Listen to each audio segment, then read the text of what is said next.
Our channel easy mathematics for you.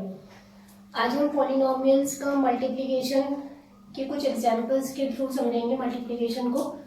यहाँ मैंने एक एग्जांपल लिखा है 4a² multiply by -3a³ b²c।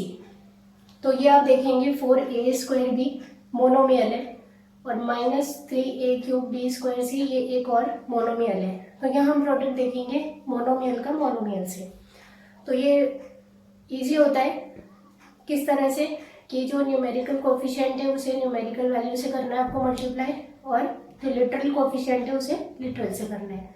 जैसे कि मैंने आपको रूल बताया था कि 4 यहाँ से न्यूमेरिकल वैल्यू ली है मैंने और वहाँ से -3, दोनों को एक साथ एक ब्रैकेट में कर दिया। ध्यान रखिएगा वहाँ पर 3 माइनस में है तो मैंने -3 लिखा है। यहाँ इसका मतलब ये नहीं है कि 4 और 3 माइनस हो जाएंगे, ये दोनों मल्टीप्लाई होने हैं, जिसका आंसर आएगा 4 3 12 और साथ में नेगेटिव साइन मीन्स -12। ये बहुत ज़्यादा ध्यान रखने की ज़रूरत है क्योंकि बच्चे क्या करते हैं, यहाँ से माइनस का साइन हटा देते हैं, उनको ध्यान नहीं रहता, फिर यही गलती होती है।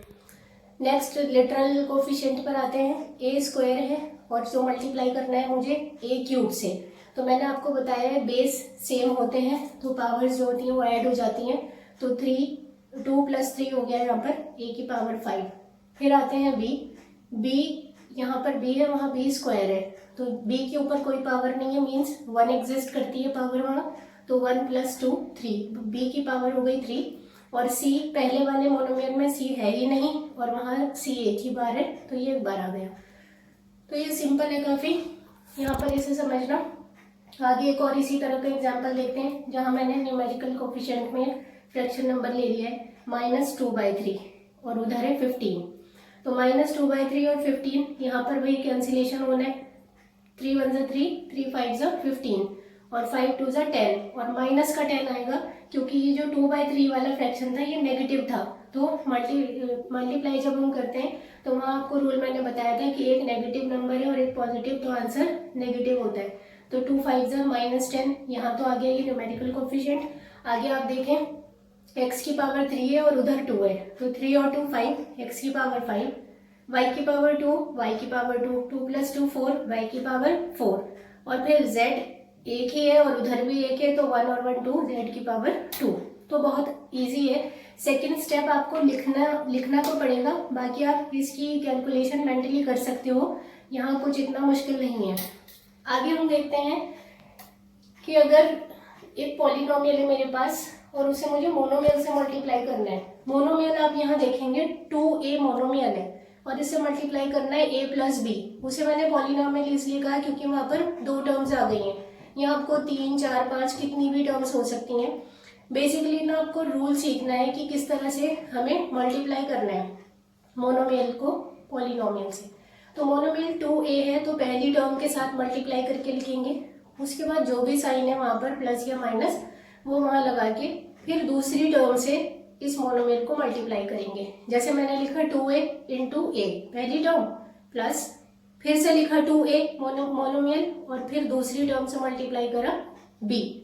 तो यहाँ फिर वही रूल लगा दीजिए आप, 2 वहाँ कुछ नहीं है के साथ तो 2 1 2 और a की पावर 1 + 1 2 प्लस फिर वही 2 1 2 और a और b, यहाँ कुछ आपको ऐड करना नहीं था क्योंकि ज़्यादा यहाँ पर कोफिशिएंट के साथ वेरिएबल नहीं थे, उनकी पावर्स नहीं थी। एक और एग्जांपल से देख लीजिए जो मैंने नेगेटिव साइन लिया है जानबूझकर। यहाँ पर -x ये एक मोनोमियल है और एक है y -3z।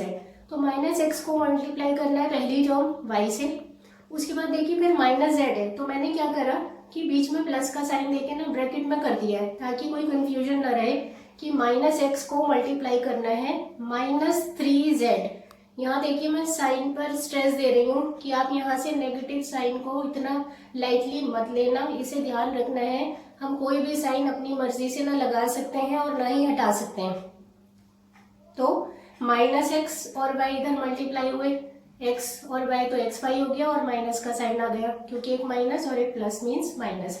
फिर देखिए उधर -x और -3z, तो 3 1 3, x एक ही है z भी एक है। अब देखिए साइन का क्या हुआ, जब दो माइनस के मल्टीप्लाई होते हैं तो मैंने आपको रूल बताया कि रिजल्ट पॉजिटिव होता है और इसीलिए मैंने फाइनली +3xz आंसर में लिख दिया।